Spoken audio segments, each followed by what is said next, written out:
Olá, lindezas! Tudo bem com vocês? Bom, essa é a aula 4 da série sobre acentuação. Na aula 1, a gente viu separação de sílabas. Se você perdeu, está aparecendo aqui no card. Na aula 2, a gente avançou um pouquinho e falou da acentuação de palavras que têm apenas uma sílaba, também conhecidas como monossílabos. Também vai aparecer aqui no card. E na aula 3, a gente falou sobre as regras gerais de acentuação para as palavras que têm duas ou mais sílabas. Também vai aparecer aqui no card. E na aula de hoje, a gente vai falar de casos especiais. Como eu sempre tento facilitar para vocês, então a aula de hoje vai ser até um pouco mais rápida. A gente vai ver os casos que são chamados de especiais, são classificados como especiais, porque eles não seguem a regra geral.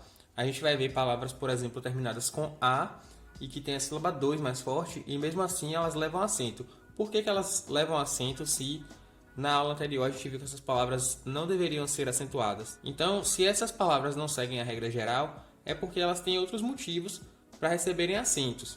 Porém, não existem grandes dificuldades aqui também para você perceber isso não. Basta entender a lógica e você vai ver que o acento é quase automático.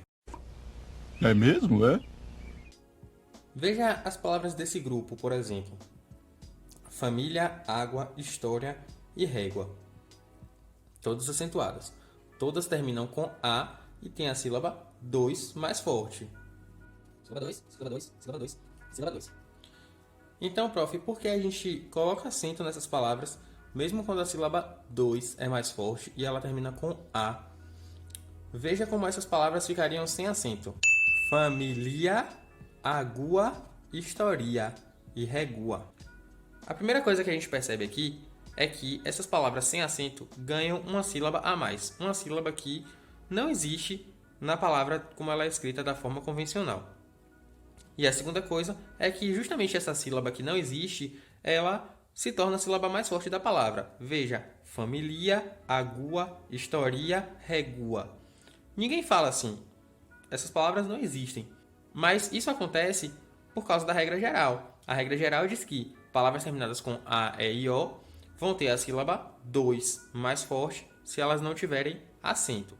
O acento resolve esses dois problemas. Primeiro, ele diz qual é a sílaba mais forte. A gente sabe que as sílabas mais fortes estão indicadas aqui nesse primeiro grupo de palavras. E depois ele diz que o que vem a seguir é apenas mais uma sílaba e não mais duas. Então, depois do mi aqui, sem acento, a gente teria duas sílabas. E aqui com acento, a gente tem apenas mais uma. A mesma coisa acontece com as outras palavras. Aqui, em água, a gente tem que esse A primeiro é a sílaba mais forte. E depois dele, a gente só tem mais uma sílaba. Em história, a gente tem que to é a sílaba mais forte. E depois dessa sílaba, só tem mais uma. Em régua, a mesma coisa. Ré é a sílaba mais forte. Depois dela só vem mais uma. Por que isso acontece, professor? Porque nesses casos aqui, a letra I e a letra U são semivogais. E nesses casos aqui, elas são vogais. Veja que são as únicas da sílaba. Elas não estão dividindo sílaba com outra vogal.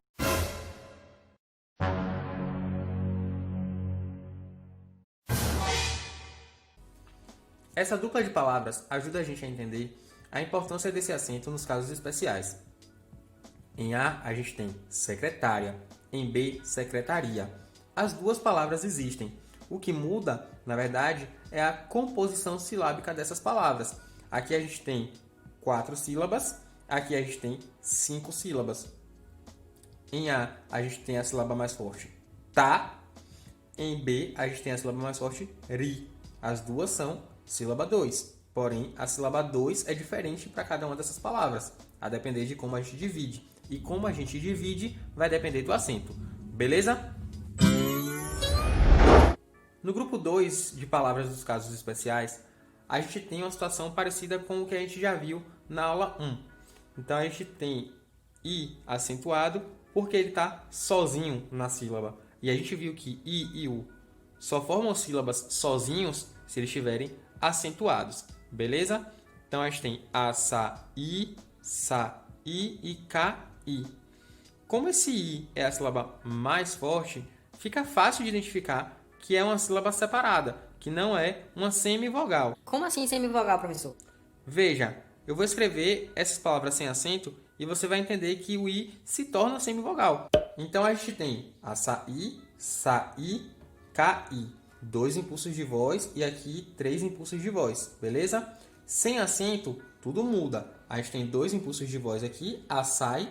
Aqui a gente tem sai e aqui cai. Palavras que existem, mas são pronunciadas de formas diferentes e significam coisas diferentes. Eu saí, eu caí. Ele sai, ele cai. Veja que a mesma coisa acontece com a letra U em algumas palavras.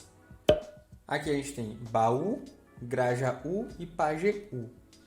O sozinho na sílaba tem que ter acento. E esse acento representa que essa sílaba é a mais forte. Sem acento ficaria como, professor? Bau, grajal e pagel. É verdade. Bom, então a aula de hoje é só isso. A gente vai para o resumão. E o resumão hoje é o mais simples de todos. 1. Use o acento para sinalizar que a vogal final, normalmente é a letra A, não está sozinha na sílaba 1. Basta você lembrar dos casos secretária, secretaria. Se você entende a diferença de secretária e secretaria e sabe por que tem que ter acento em secretária, você consegue resolver os problemas de outras palavras, como família e água. 2. Use acento quando I e U formarem sílabas sozinhas, ou seja, quando estiverem sozinhas na sílaba. E isso remete à aula 1. Se você está com dúvida, volta lá na aula 1, tá bom? E para hoje é isso. Vai terminar aqui a nossa série. Se você ficou com dúvidas, pode colocar nos comentários. E se não entendeu ou sentir falta de alguma coisa, ou se você quer sugerir temas também, pode comentar aí que a gente faz vídeo sobre isso, tá bom? Eu vejo vocês no próximo vídeo. Tchau!